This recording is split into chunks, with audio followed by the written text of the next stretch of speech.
disorder. Remy boys and yours, fast money don't slow. 서정주 시인의 자화상에 대해서 살펴보도록 하겠습니다.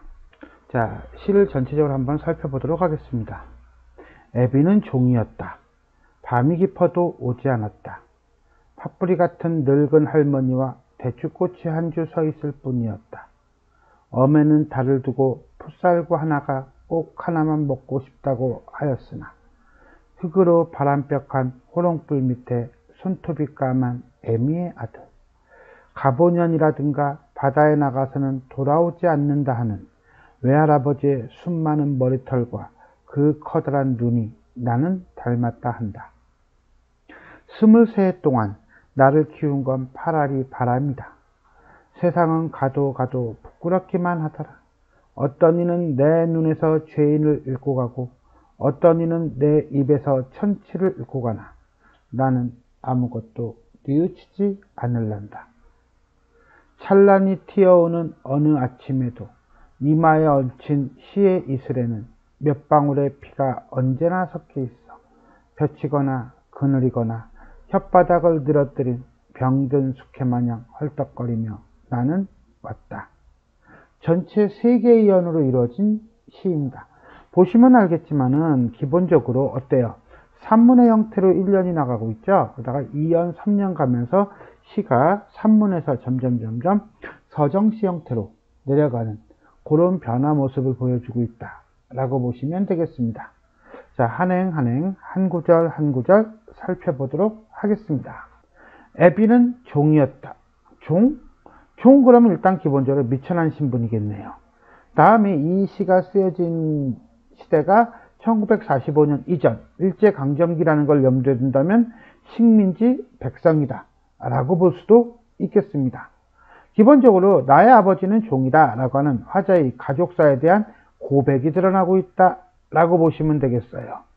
밤이 깊어도 오지 않았다 라고 하는 것은 아버지가 죽었음을 암시하고요. 가장의 보호를 받지 못했던 어린 시절을 나타낸다 라고 볼 수도 있겠습니다. 팥뿌리같이 늙은 할머니와 직유법을 썼네요. 대추꽃이 한 주 서 있을 뿐이었다. 여기서 말하는 주라고 하는 것은 나무를 세는 단위이다 라고 보면 되겠어요. 엄에는 어머니겠네요. 달을 두고 임신을 하여 풋살구가 꼭 하나만 먹고 싶다 하였으나 자, 풋살구가 꼭 하나만 먹고 싶다는 것은 임신을 했기 때문에 입덧을 하는 모습이라고 보면 돼요. 하지만 하였으나 라고 하는 말을 통해서 우리는 풋살구조차 먹지 못하는 가난한 현실을 얘기한다 라고 볼 수가 있겠습니다. 자, 흙으로 바람벽한 호롱불 밑에 손톱이 까만 애미의 아들이 누구겠어? 화자 자신이죠. 결국 화자 자신을 객관화하고 있다 라고 보시면 되겠습니다. 여기까지는 결국 어린 시절 가난했던 화자의 처지, 가보년이라든가 가보 농민전쟁, 즉 동학혁명을 얘기합니다. 바다에 나가서는 돌아오지 않는다는, 바다에 나가서는 돌아오지 않아 그것이 아니라 가보 농민전쟁에 참여하여 죽었음을 암시한다 라고 볼 수가 있겠네요. 외할아버지의 숨많은 머리털과 커다란 눈, 외양묘사죠. 그 외양묘사를 통해서 외할아버지의 성격, 그 성격을 나는 뭐했다? 닮았다 한다. 결국 억압적 현실에 대한 저항적 성격을 가지고 있는 화자의 모습을 드러내고 있다 라고 볼 수가 있겠습니다. 1년 가난하게 살아온 어린 시절에 대한 기억. 23해 동안 하는 거 보니까 화자의 나이 몇 살? 23살 이상이 되겠네요. 나를 키운 건 80%가 뭐였다? 바람이었다. 한 곳에 정착하지 못하고 떠도는 삶 내지는 고통과 방황 정도로 보면 되겠어요. 세상은 가도 부끄럽기만 하더라. 왜? 가난과 신분의 굴레에서 벗어나지 못했거든요. 어떤 이는 내 눈에서 죄인을 읽고, 죄인? 결국 뭐야? 외할아버지의 손자로서의 평가. 어떤 이는 내 입에서 천치를 읽고 가나, 천치? 천한 신분으로서의 화자.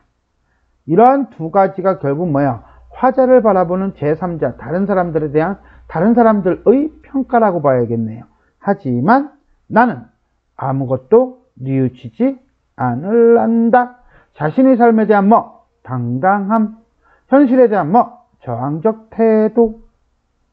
자, 여기서 우리는 한 번 더 봅시다. 화자는 자신에 대해 현실에 적응하지 못하고 바람 따라 유랑하는 시적 화자의 모습, 그 다음에 현실의 규범을 따르지 않는다는 점에서 죄인이며 남들과 어울려 살지 못함으로 바보와 같다고 인식합니다.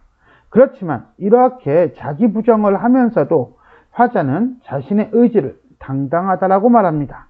이것은 결국 뭡니까? 바보가 되었건 죄인이 되었건 그것은 자기 책임이므로 후회는 없다라는 인식이라고 볼 수가 있겠습니다. 이연, 고난과 시련 속에서도 당당한 삶, 내지는 삶에 대한 화자의 인식 정도로 보면 되겠네요. 찬란히 튀어오는 어느 아침, 이 아침은 밝음의 이미지죠. 결국 화자가 생각하는 이상적인 세계, 추구하는 세계, 뭐예요? 고통을 극복한 후의 세계.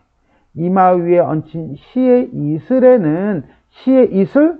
결국 뭡니까? 고통 극복 후의 결실이네요. 그 결실은 바로 뭡니까? 예술적 결정체죠. 결국 화자는 자신의 어떤 고통스러운 삶을 극복해서 어디로 지향하고 있는 거예요? 시라고 하는 쪽으로 지향하고 있는 거죠.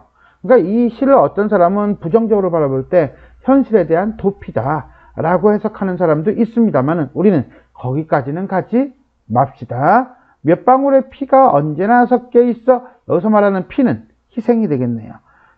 햇볕이거나 그늘이거나 밝거나 어둡거나 언제 어디서나 혓바닥을 늘어뜨린 병든 숙개 마냥, 뭐야 이거?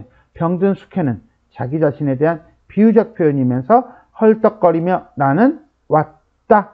결국 강인한 의지로 고통스러운 삶을 견디며 살아왔음에 대한 토로 정도로 보시면 되겠네요. 자, 결국 고통스러운 삶을 회고함과 동시에 생명에 대한 강한 욕구를 드러내고 있는 표현이 되겠습니다.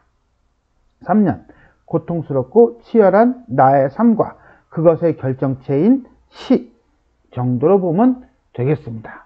자, 지금까지 우리는 시 전체적으로 한 행 한 행, 한 구절 한 구절 살펴보았고요. 전체를 한번 확인해 보겠습니다.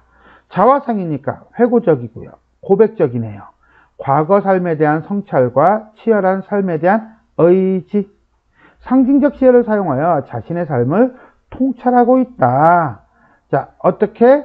23를 키운 건 뭐야? 바람이다.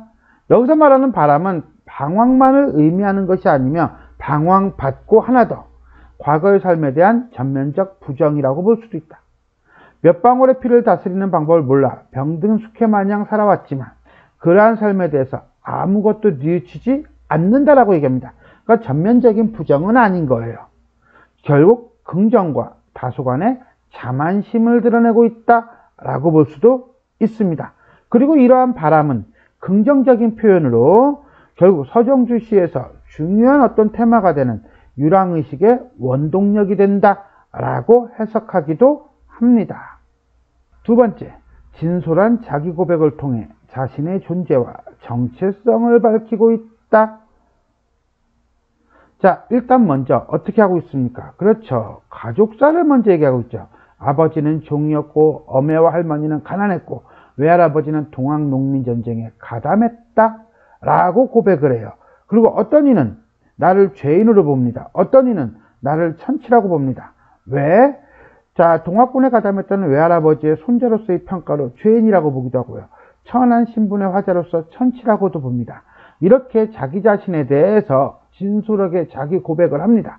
그리고 난 다음에 화자는 뭐라고 합니까? 뉘우치지 않겠다라고 하는 당당함을 드러내고 있습니다. 결국 이 시에서 세상 사람들은 화자를 두고 죄인 또는 천치라고 말을 함으로써 화자의 삶을 굴욕적인 것으로 여기고 있습니다. 하지만 화자는 이러한 세상의 시선에 굴복하지 않고 의지적으로 맞서는 자세를 보이고 있다. 그것은 곧 자신의 삶을 의지적으로 살아가겠다는 표현이라고 볼 수도 있겠습니다. 지금까지 우리는 서정주 시인의 자화상에 대해서 살펴보았습니다. 수고하셨습니다.